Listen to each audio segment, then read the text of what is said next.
When I want to emphasize specific parts of my presentation, I use vocal tones to direct my audience towards the emotion I want them to feel. Whether that emotion is sadness, happiness, anger, or excitement, vocal tones are an advanced way for you to pull your audience into the show that you're about to bring them and give them. And that's exactly why in this week's episode of Master Talk, I'm going to teach you vocal tonality and how to leverage it. Hi everyone, my name is Brendan, founder of Master Talk, your go-to channel to mastering your talk. And today we're covering probably one of the most trickier subjects behind public speaking. So let's master those vocal tones. One disclaimer before getting started. Before you learn how to master vocal tones, you need a strong understanding on how to be obsessive about your audience. Because it's only by truly understanding your audience at a level most speakers cannot, then you can start to really leverage vocal tones to your advantage. So check out my videos on how to be obsessive about your audience before diving into this one. Number one, let's start by understanding the three types of speaking tones that we can have in any given presentation. The first one is fairly simple. It's your regular presentation voice. The pace, the tone, the way that you would speak to someone in a lunch. That is the way that you normally present. And what you want to do with that voice is figure out if that's the right voice that you should be using in a presentation. And a lot of the people around you will simply just give you that feedback if you have the right critics around you. And then second, within that tone, you really want to practice 50 to 100 times at least with that presentations that you normally give at work to really hone down what that regular speaking tone is. So now let's talk about the ways and how we vary that regular speaking voice that you have. High vocal tones are usually used to bring about optimism, to bring positive energy in a presentation. Notice how as I'm increasing my vocal tones, I'm telling you about something that's exciting, right? Something interesting and something that makes you want to get out of bed and do something. But the opposite is also true.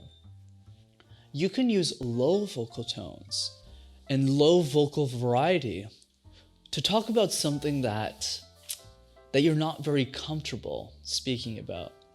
Something sad, something bad that might have happened in somebody's life.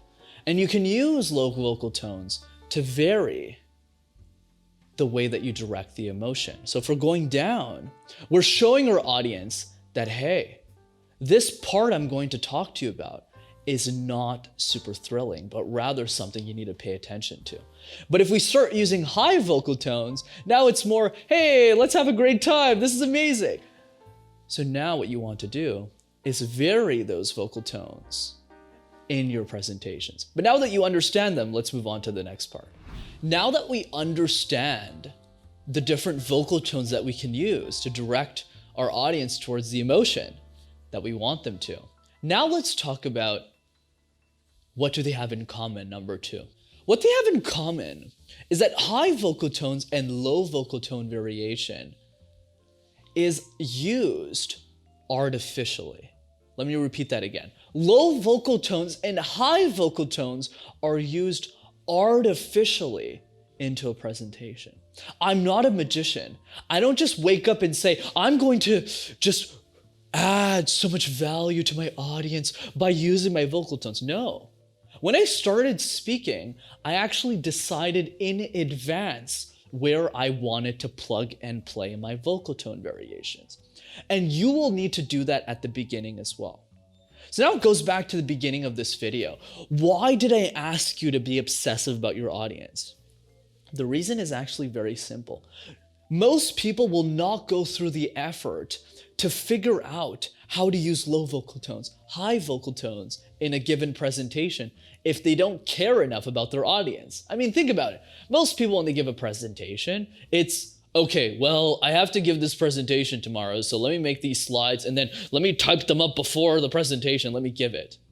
But the best speakers in the world, like most folks they're scared and they're nervous, but they don't spend 24 hours on a presentation.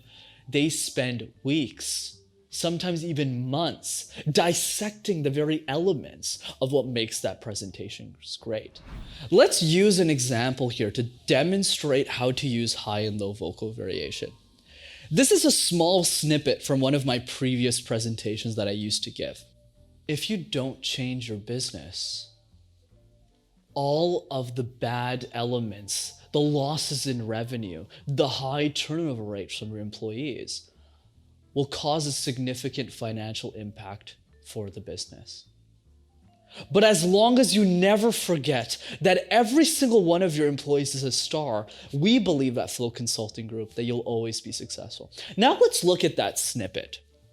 We saw two different elements there. Low vocal tone variation to show the company that things aren't going great. But then we used high vocal tone variation to demonstrate a passion for people. So the question now is, why did I make the decision to use high vocal tones towards the end of my presentations? Because that was intentional, not improvisation. And the answer to that question is actually fairly simple. When I presented this back in the day, a lot of the judges were individuals who had a passion for people. So what would happen if I gave that same exact snippet with a low vocal tone variation? Well, it would sound something like this. Well, as long as you never forget that every single one of your employees is a star, and how will the judges feel? Man, Brendan doesn't care about people. Brendan doesn't really care about anything. But instead, if I say, as long as you never forget that every single one of your employees is a star, now you say, oh, Brendan does care about me. He loves people and I love him. So the point of this conversation is simple. Vocal tone variation is not something that you're born with, but rather something that you artificially weave into your presentations. And I know it's going to take time, but if you're able to do that and master it, you'll be able to direct your audience wherever you want them to be. If there's one thing that you take away from this presentation, it's the following. Vocal tones is not about being a news reporter or being a singer, but rather understanding how you already speak so you can vary your vocal tones accordingly to direct your audience towards the story and the message that you want them to remember for the rest of their lives. As always, if you enjoyed this week's episode of Master Talk, be sure to smash that like button and subscribe to the YouTube channel as well to see more videos like this. If you know one person that's struggling a bit with their vocal tones and they sound something like this, hi everyone, so today, send them this video and they might just be one step closer to mastering their talk. See you next time, everyone.